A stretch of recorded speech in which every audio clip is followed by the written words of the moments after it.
Bem-vindo de volta e hoje para falar de um assunto simples, mas extremamente eficaz, tá? Extremamente importante, principalmente porque as pessoas tendem a inverter a ordem das coisas e têm experiências ruins. Basicamente, a gente vai falar hoje sobre a estruturação, a formação da reserva de emergência ou a constituição de um fundo para imprevisto. É tudo a mesma coisa, tá? Por que é importante citar isso?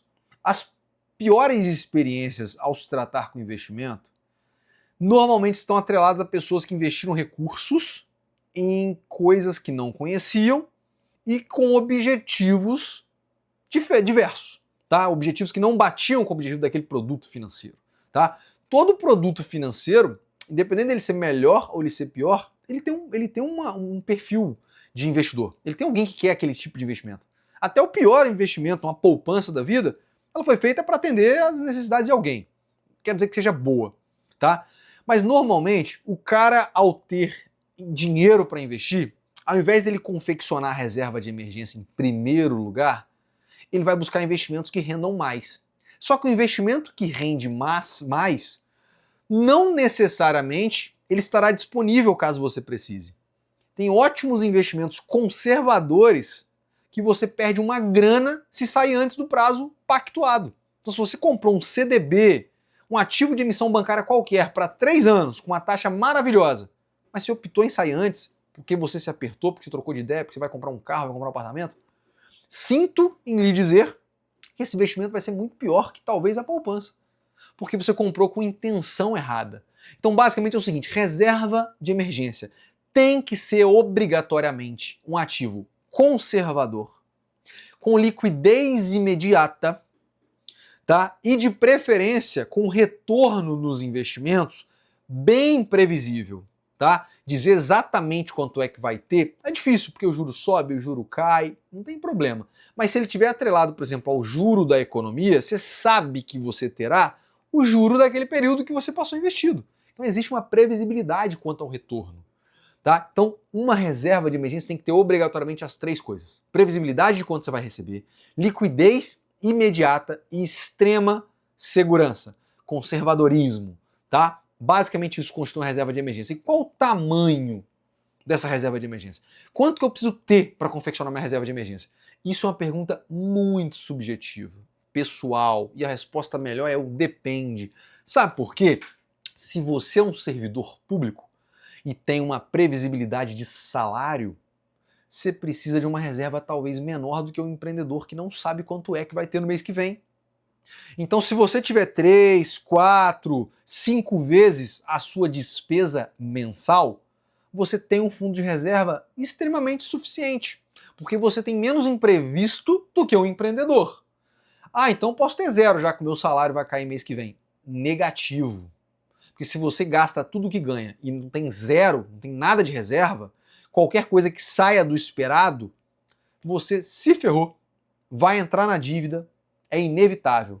Ah, não, mas meu salário vai cair, mas se você gasta todo o seu salário, não sobra margem para algo que aconteceu fora do esperado, como atropelou alguém sem querer e tomou danos morais, errou alguma coisa e foi processado, enfim, estou citando aqui casos parecidos, mas no final das contas a vida é repleta de imprevistos. E se você gasta tudo que consome, você não está pronto para nenhum imprevisto, independente da sua estabilidade financeira. Então, independente do que você trabalhe, por mais conservador e certo que seja, no mínimo 3 vezes as suas despesas fixas, você precisa ter em tempo hábil de resgate. Tem que estar lá, disponível para você resgatar. Agora, uma pessoa convencional, uma pessoa padrão, normal, na média, vai ter mais ou menos 6 vezes a sua despesa mês. Tá? Uma pessoa CLT, que caso seja demitida, tem ali um seguro-desemprego e por aí vai. Por que 6 meses? Se você se sente confortável tendo mais, tenha mais, não tem problema. Mas 6 meses significa que você tem 6 meses, um semestre, com todas as suas despesas honradas, sem depender do mercado, de emprego, sem depender de nada.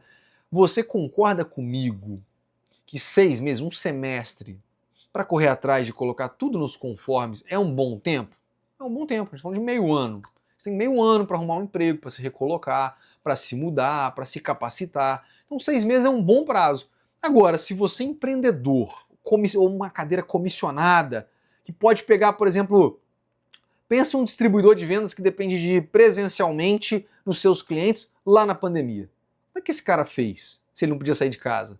Então, quero dizer, a gente tem que se preparar para imprevisto que a gente nem imagina que possa acontecer. Então, se você tem uma incerteza enorme ao seu lado, você pode ter 8, 9, 10, 12 vezes a sua despesa mês na reserva de emergência. Não tem nada de errado com isso, tá? Nada de errado, é aquilo que te deixa confortável. Agora vamos falar do outro oposto. Qual que é o outro oposto? Eu quero me sentir muito confortável e vou ter tudo que eu acumular de dinheiro em reserva de emergência. Aí você entra no extremo oposto, que é, eu estou deixando de ter uma rentabilidade maior pelo preciosismo de ter dinheiro em liquidez o tempo todo, porque o tempo vai passar e você não usou aquele dinheiro, aquele transbordo que supera lá os 6 vezes a sua despesa, e você poderia ter alocado em um ativo que renda mais do que o de liquidez. Porque o mercado, qual que é a dinâmica do mercado de renda fixa principalmente? O fundo de liquidez, um CDB de liquidez, um título de liquidez diária, ele rende menos do que uma emissão para um ano. Porque um ano você negociou o seu prazo. Olha só, eu estou te emprestando dinheiro aqui, banco. Por um ano eu não tiro esse dinheiro antes. Então você pode me remunerar um pouco mais. O banco vai trabalhar o seu dinheiro muito mais tempo do que o cara de liquidez, que ele não pode contar com aquele dinheiro o tempo todo, porque você pode pedir de volta. É basicamente isso, tá? Então o preço para manter em liquidez é muito alto. E se você tem patrimônio inteiro em liquidez, deixando de ter uma rentabilidade mais adequada, melhor. É basicamente isso, tá? Então tudo é na medida. Por isso que tem que se diversificar, por isso que tem que ter um controle bacana dos gastos para fazer sobrar dinheiro todo mês. Por isso que depois que você transborda a sua reserva de emergência, você tem que ter uma assessoria de investimento ou minimamente consumir um curso para aprender a investir melhor. É basicamente isso. Espero que você tenha gostado da aula de hoje. Já curte, já comenta, já deixa aqui se você aprendeu alguma coisa com o nosso bate-papo de hoje e te vejo na próxima aula.